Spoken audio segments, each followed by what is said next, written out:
Right now, it's late March 2026, and the global economy is basically being held hostage by a literal toll booth, Yeah. and it's floating in the most dangerous waters on Earth. I mean, think about that for a second. We aren't talking about a metaphor here. No, not really. We are talking about heavily armed military speedboats swarming commercial supertankers in the Strait of Hormuz. They're radioing the captains and essentially saying, pay up or your ship doesn't pass. And that single unprecedented action it's currently rewriting the rules of global commerce in real time. Right. It is the kind of shock to the system that doesn't just stay isolated to the Middle East. It ripples outward immediately. Exactly. And that ripple, it's heading straight for your wallet, your grocery store, and just the overall stability of the world you live in. So welcome to the deep dive. Glad to be here. We're looking at a geopolitical landscape that has completely fractured over the last few weeks. We are witnessing an unprecedented state-on-state confrontation between the United States, Israel, and Iran. Yeah, it's historically significant. It is. And our mission today is to take our massive stack of research, intelligence reports, and economic data and extract the core mechanics of what is actually happening. We aren't just going to tell you who is bombing whom. We're going to break down the why and the how. The mechanics of it. Right. How a military maneuver thousands of miles away connects directly to the price of the bread sitting on your kitchen table right now. But before we get into the mechanics of this escalation, I really need to step in and make a foundational point here. Go for it. We are dealing with highly charged, incredibly violent political and military actions today. The intelligence and reporting we are pulling from detail, devastating maneuvers, and really aggressive geopolitical posturing from all sides. Definitely. So we want to emphasize to you right at the top that neither of us is taking any political sides here. We are absolutely not endorsing the viewpoints, the strategies, the justifications, or the actions of any of the nations involved. Yep. Our role today is strictly analytical. We are impartially reporting the facts, the stated strategies, and the on-the-ground realities exactly as they are presented in our source material, solely to help you understand the mechanics of this conflict. I'm really glad we put that up front because the reality of what we are covering requires total objectivity just to make sense of it, It really does. So here is our roadmap for the journey ahead. We are going to start on the physical military chessboard, examining the monumental shift from decades of what they call shadow wars into direct kinetic strikes. Including the specific destruction of nuclear and industrial infrastructure. Right. And from there, we'll see how that battlefield reality triggered a closed-door, highly tense diplomatic poker game involving a very surprising nuclear-armed messenger. That part is fascinating. It's wild.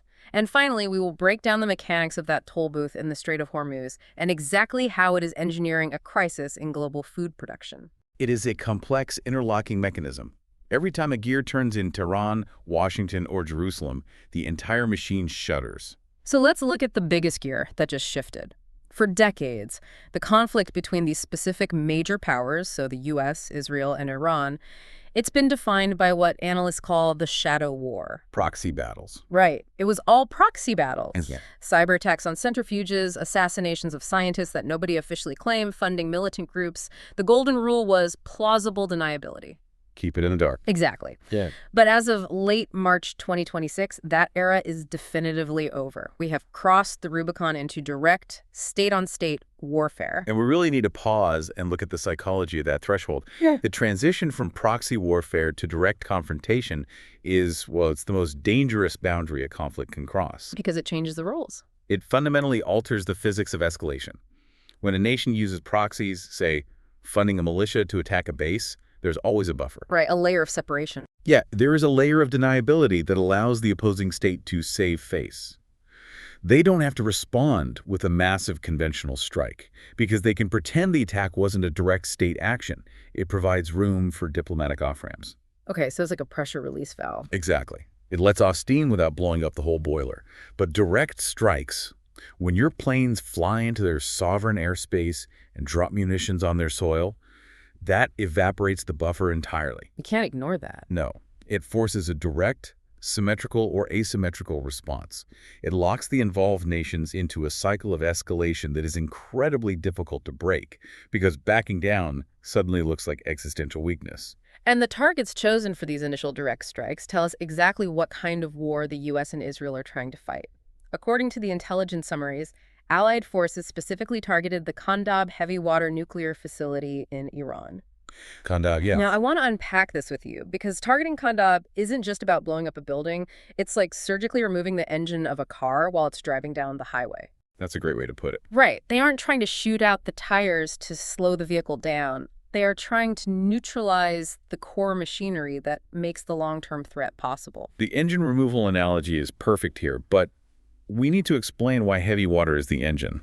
Because a lot of people hear nuclear facility and they just picture standard uranium enrichment. Like spinning centrifuges. Right, spinning centrifuges to get highly enriched uranium.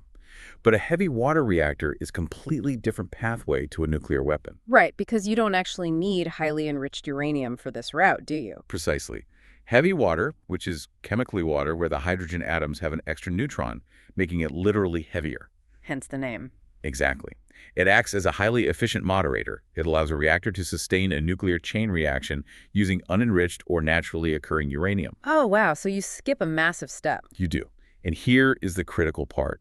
As that natural uranium burns in a heavy water reactor, it produces plutonium-239 as a byproduct. And plutonium is the real prize there. Mhm. Yeah, plutonium-239 is arguably an even better, more efficient material for building a compact nuclear warhead than enriched uranium. So by hitting Khondab, they aren't just destroying a research lab, they are entirely severing the plutonium pathway to a bomb? Yes. They are forcing Iran to rely solely on the centrifuge enrichment pathway. Which is harder to hide. Much easier for international intelligence agencies to monitor, track, and potentially sabotage.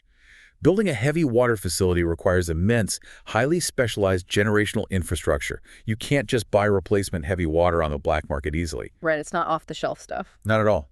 By completely dismantling Khondab, the U.S.-Israeli alliance is executing what strategists call a nail-clipping operation, but on a massive scale. Wow. They are attempting to reset the clock on Iranian nuclear capabilities by decades. They are fighting the war of the 2030s and 2040s right now in 2026. But you don't dismantle a nation's nuclear ambitions without triggering a massive systemic shock. And what stands out in the reporting is that the bombs aren't just falling on nuclear nerve centers or traditional military bases. No, the target list has expanded. The target list has expanded into civilian industrial zones. The sources detail catastrophic strikes on the giant steel factories in Isfahan and Avaz. And this represents a critical pivot in the rules of engagement. Moving from counter-proliferation targets like Khondab to foundational industrial targets changes the entire complexion of the campaign. How so? We are entering the realm of total war economics. Total war economics. Let's break down what that actually means on the ground. Because why steel? If the goal is to stop a military threat, why use multi-million-dollar munitions to blow up a commercial steel plant in Isfahan? Because steel is the absolute skeletal system of any modern nation-state. It is the foundational requirement for domestic industry. Okay, I see where this is going. Think about the logistics of surviving a war. If a runway at an Iranian airbase gets cratered by an American missile, how do you fix it? You pour concrete. Right, you need concrete. Yeah. But to pour concrete that can withstand the weight of a fighter jet, you need massive amounts of steel rebar. If a bridge is destroyed, you need steel girders to rebuild it. So you can't even patch the holes. By destroying the factories in Isfahan and Avaz, the alliance isn't just taking out a single military asset. They are crippling the state's capacity to heal itself. So it's basically like cutting off the blood supply. You can fight, but if your muscles have no oxygen, you collapse. Right. You are inducing a systemic, national-level economic failure. It's an attempt to ensure that every other bomb dropped has a permanent effect because the materials required to repair the damage simply no longer exist within the country's borders. Precisely. And under a heavy blockade, they can't import the steel either. Exactly. It paralyzes Iran's ability to generate domestic wealth, to fund its military apparatus, and to maintain basic civic infrastructure. It is an incredibly brutal message. They're saying, we are not just targeting your weapons, we are dismantling the foundational pillars of your society. And while that strategy of industrial and nuclear dismantling is playing out in Iran, there is a simultaneous massive geographical maneuver happening on the Mediterranean coast. The Northern Front. Yes, because you cannot separate the events in Tehran from the events in the Levant. They are the exact same conflict, just different fronts. The strategy in Iran is inextricably linked to the geographic maneuvers happening on Israel's northern border. The alliance is trying to secure its flanks while engaging the primary adversary. According to our sources, Israel has drastically intensified its ground operations in southern Lebanon. And the stated military objective here is highly specific. They are attempting to take and hold the territory all the way up to the Litani River. To create a physical buffer zone. Right, a geographic buffer zone. Geography dictates strategy. And the Litani River has always been the critical geographic marker in this theater. The river runs roughly east to west, about 18 miles north of the Israeli border. Okay. By pushing ground forces up to that natural water barrier, the military objective is to physically push hostile forces out of range. Short-range projectiles, anti-tank guided missiles, these weapons have a specific mathematical range. You just push them out of that range. Right. If you control the land up to the Litani, you create a literal cushion of empty space to absorb incursions, preventing those weapons from reaching civilian communities in northern Israel.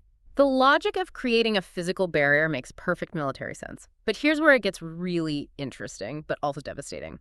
The human reality of engineering that barrier is staggering. To create an empty space, you have to empty it. Yes, the displacement. The sources outline the devastating toll of this push to the Litani. Over 1 million Lebanese citizens have been displaced by this operation. It's a massive number. 1 million people uprooted from their homes to create an 18-mile-deep geographic cushion. And we have to look closely at what that massive displacement does to the host nation.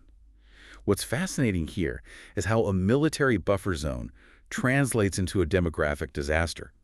You have to contextualize this within the reality of Lebanon as a state in 2026. Right, because Lebanon isn't exactly a stable, thriving nation that can just easily absorb 1 million internally displaced people. Far from it. Prior to this escalation, Lebanon was already experiencing a profound, multi-year systemic collapse. The Lebanese lira had lost almost all of its value. The inflation was unreal. Exactly. The banking sector was frozen. Basic state infrastructure, like providing electricity, collecting garbage, maintaining clean municipal water, it was already failing critically. So when you suddenly displace 1 million people, men, women, and children, into the northern parts of a state that is already experiencing critical failure, you are engineering a demographic catastrophe. You are fundamentally breaking the back of the state's remaining capacity to function. Think about the logistics. Where do 1 million people physically sleep? How are they fed in an economy where hyperinflation has made basic groceries unaffordable? How does a failed electrical grid suddenly support massive makeshift refugee camps? You just can't. A military buffer zone drawn on a map by one nation becomes an existential societal collapse for the nation on the other side of the line. The ripple effects of that kind of desperation are impossible to contain. But let's bring it back to the overarching conflict, because you don't dismantle a nation's steel industry, bomb their nuclear sites, and engage their regional allies without triggering an immediate violent reflex. Every action on this chessboard forces a reaction. Right. Let's look at the Iranian counteroffensive and the staggering human cost there. It's the law of geopolitical physics. There had to be a response, and Iran chose to respond directly, bypassing the proxies, keeping with the new paradigm of this war. And the human cost is mounting incredibly fast. Within Iran, as a direct result of the Allied strikes, sources report over 1,900 killed. 1,900. That is a massive number of casualties in a very short period. But the Iranian reflex didn't aim at Israel, it aimed at the Americans. Yeah. Iran launched a highly sophisticated strike on the Prince Sultan Air Base. And the crucial detail here is the location. Prince Sultan Air Base is in Saudi Arabia. The casualties from that specific strike, 13 American soldiers killed and 10 recently injured. That is a watershed moment. 13 American service members killed in a single strike is a profound escalation in the stakes of this conflict. So what does this all mean? Let's dig into the targeting logic here. Why hit an airbase in Saudi Arabia? Iran has borders with Iraq and Afghanistan. There are U.S. assets scattered all over the region. From a strategic standpoint, why strike deep into the territory of a major U.S. ally? It is a calculated demonstration of reach and a shattering of perceived safety. Iran is sending a completely unambiguous message to Washington. There is no safe place for your soldiers in the region. Nowhere to hide. By hitting the Prince Sultan Air Base, they are proving that the U.S. Patriot missile batteries, the advanced radar systems, the entire defensive umbrella that supposedly protects U.S. troops and Saudi infrastructure is penetrable. It's vulnerable. It proves they can inflict lethal harm essentially anywhere on the map. But the physical damage to the base and even the strategic messaging about missile defense feels secondary to the psychological objective here. You are hitting on the core concept of asymmetric warfare.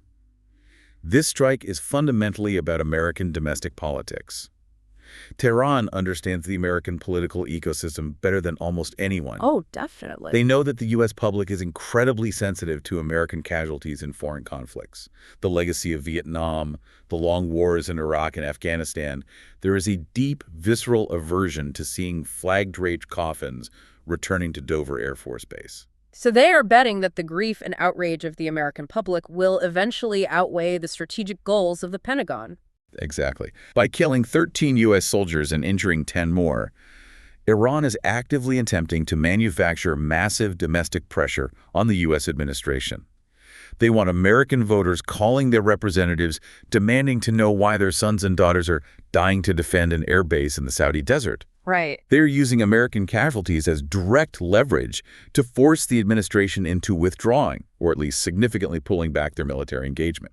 Which brings us to the next vital phase of our deep dive.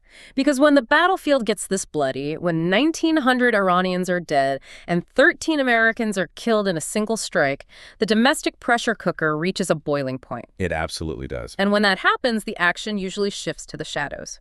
We are moving from the physical theater of war to the closed-door, high-stakes diplomatic poker game that is desperately trying to prevent a total regional conflagration. The diplomatic track is always running, but the nature of the messenger they chose here is what makes this specific initiative so remarkable.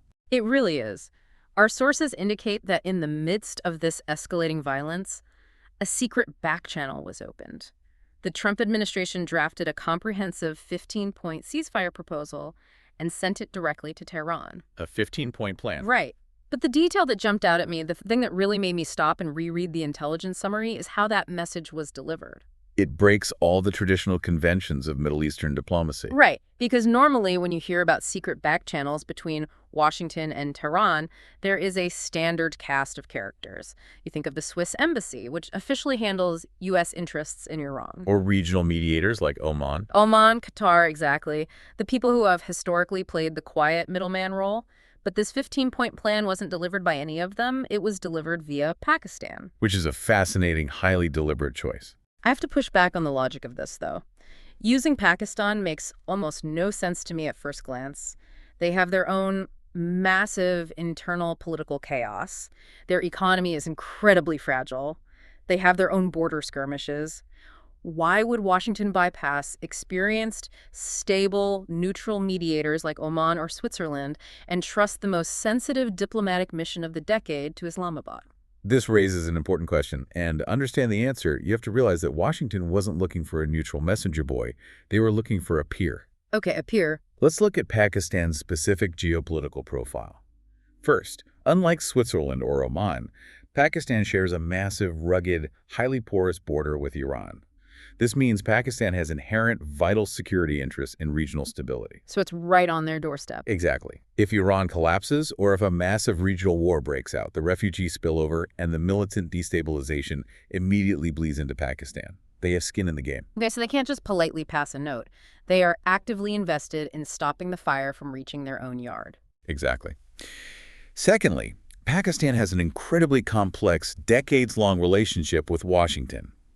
They have navigated the extreme highs of being a crucial ally during the War on Terror and the extreme lows of diplomatic freezes. It's a roller coaster. It is. They know how to speak Washington's language, and they know how to speak Tehran's language.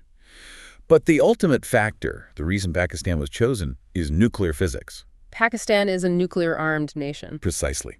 Pakistan is the only formally declared Islamic nuclear power. Utilizing Pakistan means the U.S. is using a diplomatic heavyweight. It carries a completely different gravitas than a polite European diplomat handing over a piece of paper. That makes a lot of sense. When a fellow regional power, one that possesses a massive standing army and a nuclear arsenal, delivers a message, it signals to Tehran that this isn't a suggestion. It is a communication from a conduit that intimately understands the ultimate apocalyptic stakes of military escalation. It's a heavy threat wrapped in a diplomatic pouch. Wow, that reframes the entire exchange. But delivering the message is only half the equation. The other half is how the message is received. And this is where we see an incredible, almost surreal disconnect playing out in the public sphere. Oh, absolutely. The sources highlight wildly contrasting public reactions from both sides regarding this 15-point plan. It's a masterclass in contradictory, parallel narratives. Yeah. Both sides are speaking to completely different audiences. On one side, you have U.S. Secretary of State Marco Rubio exuding an almost unsettling level of optimism. He is publicly stating that this war could end in a matter of weeks. And crucially, he is explicitly assuring the public that it will end without the need for a massive, bloody American ground invasion. Right. It's a highly reassuring we have this under control posture. But then you look at Tehran's response. It isn't just a polite diplomatic rejection. The sources describe it as blatant public mockery of the American conditions. And the disconnect isn't an accident. It is a feature of the psychological warfare and negotiation strategies being employed. Let's break down the underlying motives, starting with Rubio. Why project such intense optimism when 13 Americans just died and the region is on fire? Well, because he's trying to put a lid on the domestic panic we just talked about. Exactly. Rubio's assurances that the war will end in weeks without a ground invasion are a calculated effort to tranquilize domestic U.S. anxiety.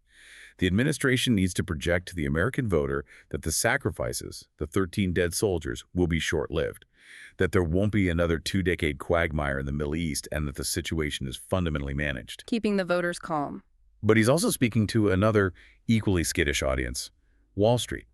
He is desperately trying to tranquilize panicked global markets. He's broadcasting a signal to the algorithms and the commodity traders that says, do not panic, stability is right around the corner, keep investing. And Iran knows exactly what Rubio is doing, which is why their response is designed to shatter that illusion of control. Let's look at Iran's counterdemands to the 15-point plan, because they are staggering. They aren't just asking for a mutual ceasefire. They are demanding massive financial reparations for the strikes on Khondab and the steel factories. Which is a huge demand. And here is the truly massive paradigm-shifting part. They are demanding full international recognition of Iranian sovereignty over the Strait of Hormuz. Which is a complete non-starter for the United States, and Iran knows it. So why demand it? Because Iran is engaging in a classic maximalist negotiation stance.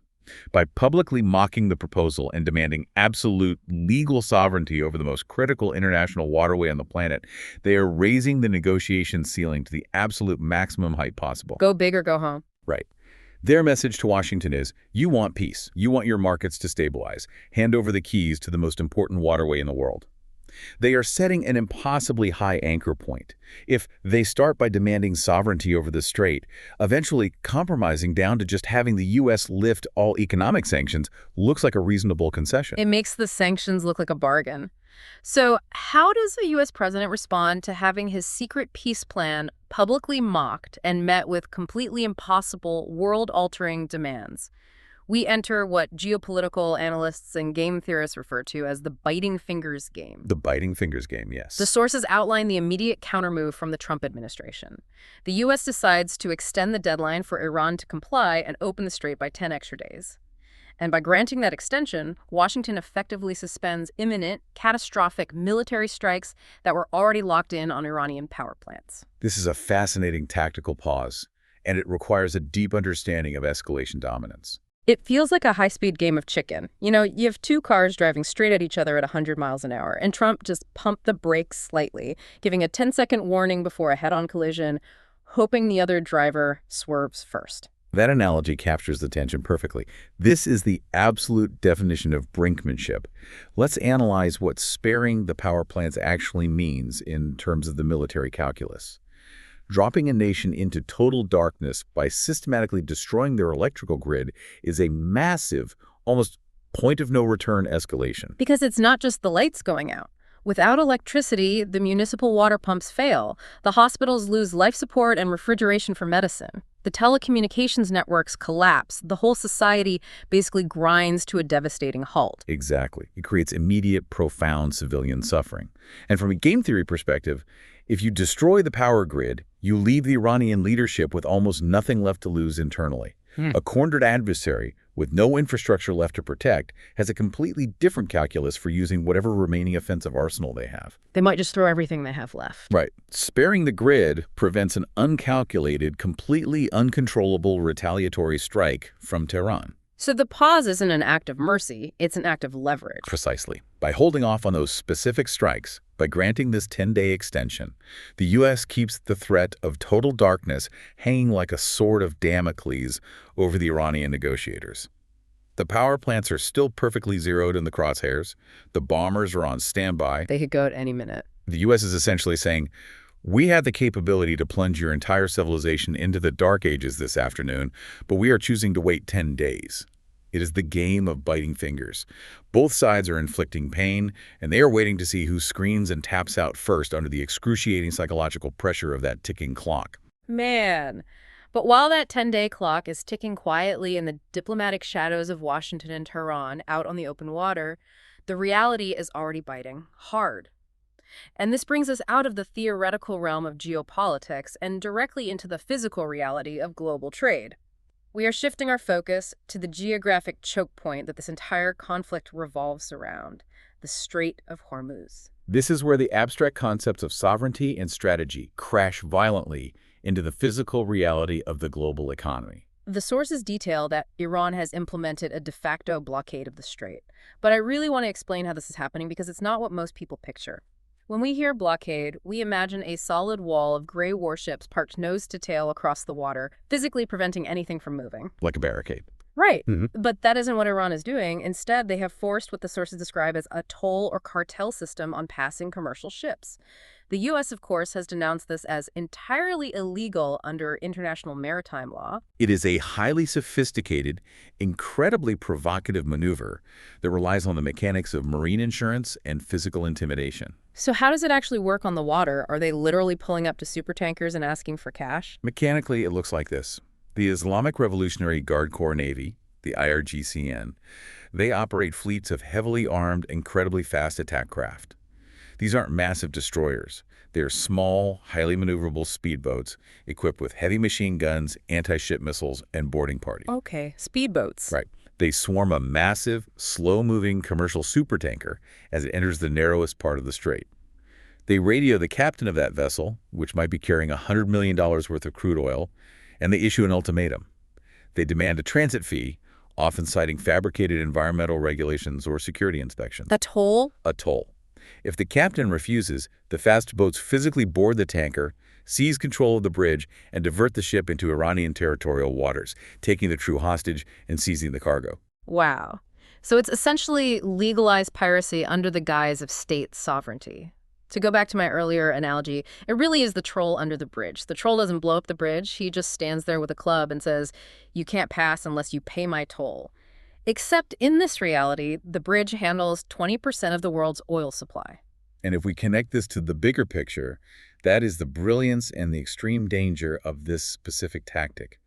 By not closing the strait entirely, by not sinking every ship that tries to pass, Iran avoids triggering an immediate total global war. Because if they sink them, the world would have to react. Exactly. If they started sinking neutral commercial vessels, the entire international community, not just the U.S., would have no choice but to respond with overwhelming unified military force instantly. It would be a declaration of war against the global economy. But by keeping it partially open and just forcing compliance, they change the dynamic completely. Yes. They are slowly choking the artery instead of severing it. They are engaging in severe geopolitical bullying. The ultimate goal isn't just the financial windfall of collecting the toll, though that helps their sanctioned economy. Right. The strategic goal is to prove, physically and undeniably, that they hold ultimate authority over these critical international waters. And here is the terrifying part. Every single shipping company that decides it's cheaper to just pay the toll than risk losing a $100 million ship, every captain that complies, is essentially granting de facto recognition of Iranian control over the strait. They are eroding international maritime law one transaction at a time. And the global spiderweb catches every single vibration of the struggle. This isn't happening in a vacuum. Let's look at the concrete economic numbers from our sources, because the market bleed is immediate and it is severe. Brent crude oil has skyrocketed past $112 a barrel, and the S&P 500, it has suffered its worst week since this conflict began, wiping out billions in value. Those numbers are the vital signs of the global economy, and they are flashing bright red. When Brent crude breaks $112, it is an immediate, massive tax on every single physical action on the planet. And this is where I want to aggressively bring this home to you, the listener, because it is so easy to tune out when we hear financial jargon like Brent crude or S&P 500. You might hear that and think, well, filling up my gas tank is going to cost an extra $20 this week. That sucks, but I'll survive. But high oil means high shipping costs for every product you buy. It means high manufacturing costs for every physical good. But the truly hidden horror embedded in these sources, the silent victim of this geopolitical game of chicken that most people don't realize until they go to the grocery store, is the fertilizer shortage. This is the terrifying chain reaction that completely bypasses the stock market and hits human survival directly. It is a matter of basic chemistry and global supply chain vulnerability.